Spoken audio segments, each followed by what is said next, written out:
दोस्तों, स्वागत है आप सभी का बीएससी एंड एनएससी अड्डा में।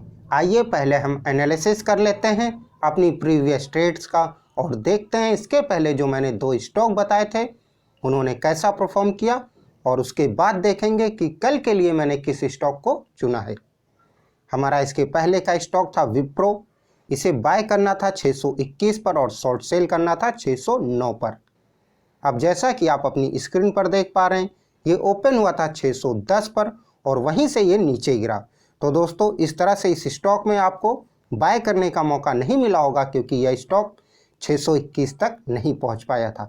लेकिन दोस्तों, आपको शॉर्ट सेल करने का मौका अवश्य ही मिला होगा क्योंकि मैंने इस स्टॉक को शॉर्ट सेल करने के लिए बोला था 609 पर, और आपका पहला टारगेट था 605 का और दूसरा टारगेट था 600 का। अब जैसा कि आप अपनी स्क्रीन पर देख पा रहे हैं, इस स्टॉक ने लो मारा 600.8 का। तो दोस्तों, इस तरह से इस स्टॉक ने अपने शॉर्ट सेल के लगभग दोनों टारगेट्स को अचीव कर लिया और बहुत ही अच्छी ट्रेड साबित हुई। इस स्टॉक ने सुबह ही अपने टारगेट्स को अचीव कर लिया था, लेकिन उसके बाद सेकंड हाफ में आपको दोबारा मौका दिया शॉर्ट सेल करने का। आप जैसा कि चार्ट पर देख पा रहे हैं, 609.66 से इसने यहाँ पर आपको शॉर्ट सेल करने का दोबारा मौका दिया होगा। तो जिसने भी सुबह प्रॉफिट नहीं बुक किया होगा रूल्स के अकॉर्डिंग, रूल्स को अगर फॉलो किया होगा तो उसने सुबह ट्रेड नहीं डाली होगी, क्योंकि उस टाइम में मार्केट में बहुत ज़्यादा फ्लैक्चुएशन होता है। इसीलिए मैं आपको मना करता हूँ कि 9:30 के पहले इंट्राडे के लिए स्टॉक्स मत पिक करिए।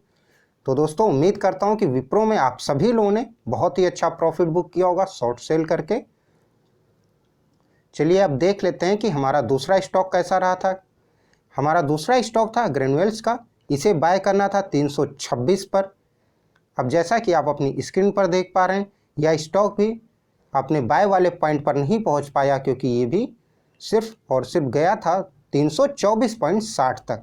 तो इस तरह से इस स्टॉक में भी आपको बाय करने का मौका नहीं मिला होगा, लेकिन दोस्तों आपको शॉर्ट सेल करने का बहुत ही अच्छा मौका मिला होगा। जैसा कि आप अपनी स्क्रीन पर देख पा रहे हैं, इस स्टॉक को शॉर्ट सेल करना था 316 पर, और आप अपनी स्क्रीन पर देखिए, इस स्टॉक ने लो मारा 314 पर। यानी कि इस स्टॉक ने अपने शॉर्ट सेल के पहले टारगेट को अचीव किया और एक अच्छी ट्रेड साबित हुई। उम्मीद करता हूं कि इस स्टॉक में भी आप सभी लोगों ने प्रॉफिट बुक किया होगा। अगर किसी ने प्रॉफिट नहीं भी बुक किया होगा तो कॉस्ट टू कॉस्ट तो निकलने का मौका मिला ही होगा आपको। आइए दोस्तों, अब देख लेते हैं कि कल हमें किस स्टॉक में अपनी इंट्राडे की ट्रेड डालनी है। कल का स्टॉक है हमारा टोरेंट पावर का। आप चाहें तो अपनी इंट्राडे की ट्रेड इस स्टॉक में डाल सकते हैं। आप इसे बाय कर सकते हैं 551 पर। पहला टारगेट 555 का, दूसरा टारगेट 562 का। लेकिन अगर यही गिरना शुरू होता है तो आप इसे शॉर्ट सेल कर सकते हैं 543 पर। पहला टारगेट 540 का और दूसरा टारगेट 534 का।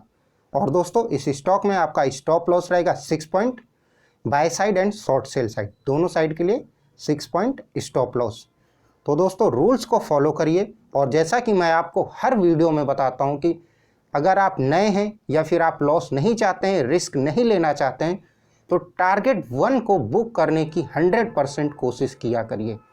अगर आपने अपनी टारगेट 1 पर प्रॉफिट बुक करने की आदत डाल ली तो निश्चित तौर पर ही आपका 100 में से 80 बार आपकी ट्रेड प्रॉफिट में ही जाएगी। यानी कि 100 में से 80 बार आप मार्केट से प्रॉफिट में ही निकलेंगे।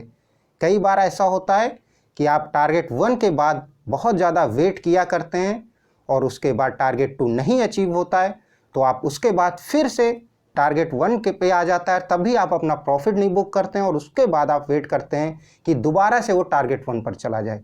तो ऐसी गलती मत करिए। अगर टारगेट 1 अचीव हो जाता है और टारगेट 2 के आसपास पहुंचने वाला है या नहीं पहुंचा है, 1 रुपये 2 रुपये कम है, तो भी आप अपना प्रॉफिट बुक कर लीजिए। ऐसी गलती एकदम भी मत करिए कि टारगेट 1 अचीव हो जाने के बाद आप मार्केट से लॉस लेकर निकलें। इस चीज़ को आप अपने दिमाग में रख लीजिए। अगर टारगेट 1 अचीव हुआ है तो आपको निश्चित तौर पर टारगेट 1 का प्रॉफिट लेकर मार्केट से बाहर निकलना है। जैसे कि मैं अपने हर वीडियो में आपको बताता आता था कि थोड़ा थोड़ा कमाइए, हर रोज़ कमाइए और लगातार कमाइए। इस टैगलाइन को फॉलो करिए तो निश्चित तौर पर ही आप प्रॉफिट में रहेंगे। तो दोस्तों, इस वीडियो में बस इतना ही। अगर वीडियो अच्छा लगा हो तो लाइक कर दें, और अगर आप इस चैनल पर नए हैं तो चैनल को सब्सक्राइब जरूर कर दें। कल आप सभी से फिर मुलाकात होगी इसी समय पर। तब तक के लिए आप सभी का बहुत बहुत धन्यवाद।